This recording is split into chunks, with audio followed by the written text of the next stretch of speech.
Подеканите прекршочно ќе одговараат и сегашните и екс-градоначалниците заради недоставување на анкетни листови за имотната состојба и изјави за судирни интереси до антикорупцијска.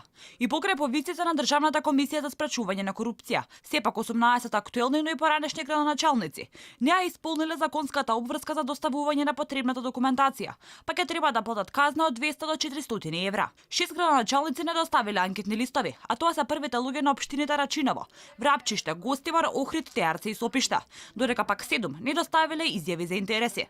Тоа се Албон Джемаили, Зоран Зимбаков, Маријан Јанев, Горан Трајковски, Боро Стојчев, Азема Дики, Горан Стојановски. А пак градоначалниците на Вевчани, Газибаба, Долнени, Кавадарци и Центар Жупа имаа доставена само изјава за интереси, при што не е назначено за што е поднесена истата, дали за градоначалничката или за некоја друга функција.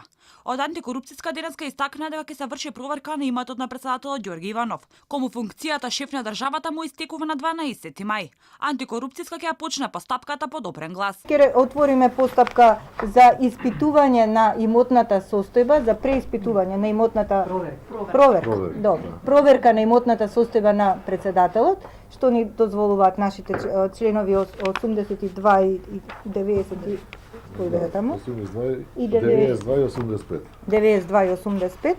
Антикорупцијска оформија и предмет за унапредувањата и именувањата во армијата што пред 2 недели ги потпиша Иванов.